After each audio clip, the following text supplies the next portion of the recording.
Today we are going to talk about the second cross, which is the cross of Thanksgiving.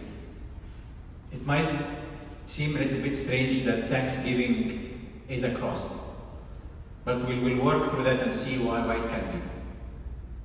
So there are different levels of Thanksgiving. The first one is in fact not giving thanks, or complaining or murmuring always not happy with the current state. For example, the Israelites, 40 years God took them through the wilderness of Sinai, and they complained for everything. First, they complained about food, about God gave them the manna, and they started complaining, we want meat, give them the quail, they started complaining about the water, and so on. So they're always complaining through the different this time. Another level is we are not complaining, but we forget to thank God. Like the 10 lepers, God healed all 10 of them. Only one came back and thanked God. So we kind of like go a little bit one level up. We don't complain, but we don't give thanks. And we go one more level. We give thanks to God when He gives us good things. When we succeed, when we pass the exam, when we get a good job, when something nice happens to our life, we thank God, which is a good thing. But the top level of that ladder is giving thanks always, especially in trials. So even if things are not going as we wish, or not going in a way that we think that is not good, we still give thanks. An example of this is Tobit. Although he was doing good deeds and helping burying his fellow Jews, God put him in a trial and he lost his sight and lost his money and became poor. But he was always thanking God, and God rewarded him at the very end. So why do the cross? Because there are hindrances to thanksgiving. Sometimes it is a bit difficult to thank God always. And the reasons for that is, number one, is lack of faith. Lack of faith means that we don't have faith that God is the Pantocrator. He controls everything. He has a plan for me. And everything that He does is good, because He is the only one that knows the future. And sometimes God has a plan very long term, like has a plan that is going to happen in 10 or 20 years. And He starts now with it. And we don't understand what's happening this way, or why I had to move to this city, or why I did this or that. But God has a plan. And the word we don't know God, or you don't know God, if you know Abuna Abdul Masih al-Habashi, from Ethiopia, who was to live outside the Baranos monastery, he used to say that you don't know God. Like you don't know what God can do, or what He can provide to me. Because people had pity on him because he did not eat and was like a very ascetic form. Another thing is greed. We are not happy or we are not satisfied or content, and we don't give thanks because we are looking for others. And an example, in fact a bad example of that, is Ahab and Nabut. Ahab was a king and had all the fields and all the land that he wanted, but a very small field at the end of Nabut was causing a problem because Nabut did not sell this part. And everything that he had and all the amount, he's a king, he owned everything. But this small person, he also looked at his neighbor and wanted that one, and ended by killing him. And of course God sent a punishment for him, that he and his wife also died in a very bad way during the war. Attachment to earthly things might also prevent us from being content and thankful for God, and seeing what others have and I don't have. And I always complain that I don't have, although I might have a lot, but I don't see that because I compare myself to others. So we have always to remember that God graces us with many things. Number one, and the most important thing that God has given us is His salvation. He died for us on the cross, and we are celebrating that during this Holy Week on Good Friday, and we'll celebrate the resurrection on Sunday. So salvation is number one reason to thank God. In fact, every time we celebrate the liturgy, what we do is we celebrate the Eucharist. We take communion. And the word Eucharist comes from the Greek word Eucharistia, which means giving thanks. So actually, when we take the body and the blood of Christ, when we celebrate this liturgy, we're giving thanks to God. We're remembering His salvation that He's giving us. Every time we pray the liturgy, we give thanks to God on His salvation. Many things sometimes we take for granted, although others might not have the same thing. For example, health, food, clothes, the home that we sleep in. Sometimes something simple as drinking water that comes from a tap, by opening the tap. Some people don't have that, right?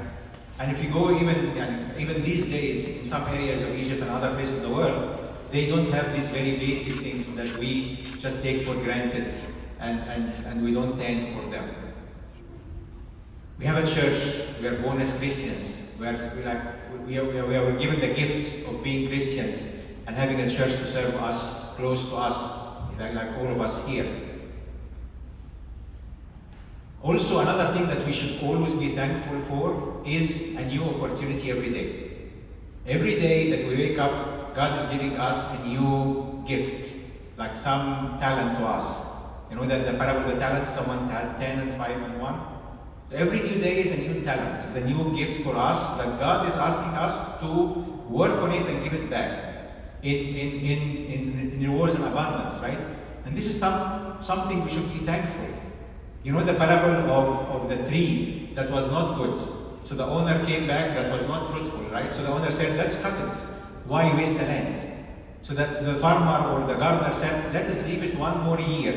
I'm going to put food for it and take care of it so it might grow. And then we'll see. So every time we have a new Pascha and Easter and resurrection comes to us, it's a new opportunity for us to enjoy the life that God has given us. And sometimes also, like looking at the nature around us and how beautiful God has created a lot of things to us. It might seem like trivial or like we have a lot of things and things are busy, but actually just looking around us and admiring what God has made for us is a nice thing also. So let's just summarize or kind of get a conclusion. How to be content, how to be happy with what I have. Number one is submit utterly to God. We are His creation, we are His children, He takes care of us, right? We always do our part, we don't be lazy. We don't say, I'm giving to God, I'm going to pass the exam because God takes care of me. It's not going to happen this way, so this is for sure. We do our part, right? And sometimes our part is nothing actually. Like some of the students might say, okay, I studied very hard, went the exam, I didn't answer anything.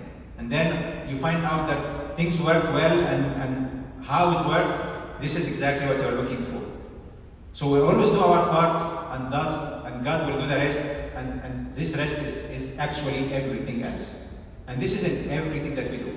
If you are looking for a new job, you just do all your efforts and you work and even you like ask people to help you and might not give any fruit until God gives you something in a way that shows you this is coming from me. Believe that God has a plan. Every one of us has a role in life and God has a plan for us. We just need to submit to Him and understand that this is His will. We also sometimes look at others and say that outside they're happy, but we don't know exactly what they are going through. So we should always be thankful for what we have. We have the lighter cross. If you know the story about that someone was complaining about the cross in a dream. She went in a room, she put away her cross and started looking at other crosses, and then finally she picked one, said, yeah, this is good, I'm going to take it. This was actually her cross, right? So a symbolic story that what we have is adjust exactly to our level. And finally, how to be thankful, right? We should be thankful by things that we take for granted, things that are very simple, but others might not have as we have today. Another thing to be thankful for is to recognize God's hand in our life. To see that this thing is from God. And even as I told someone, like one time, it happened this way so that God can tell you, this is from me. That you got your news this time. Or it didn't work until something else. when we see God's hand very clear in our life, in every situation, we are thankful for His care for us. Also, we should compare to others who don't have, not others who have. And we will find that we are way, way better than others, and we are very, very thankful to all the great gifts that God has given to us. And remember that the saying of one of the fathers, very, very common in our church, the Coptic Church, no gift is without increase, except the one without thanksgiving. So anything that we thank for, God will give us more. If we are not thankful and we take it for granted, it will go away. So there is a book, the book on Thanksgiving by Pope Shenouda is called The Life of Thanksgiving, like say the life of faith. So it's a life, it's a habit, it's a way of life, right? So it should be a habit to always thank God for everything. When we come home, we thank God. When we wake up in the morning, we thank God, and so on. So it becomes even, like we can say at the end of the ceremony, it's not the cross of thanksgiving, it is thanksgiving for the cross, or what we have in our life. So let's put this in our mind also, that God takes care of us. Just leave it in His hands and be thankful, and glory be to our God forever. Amen.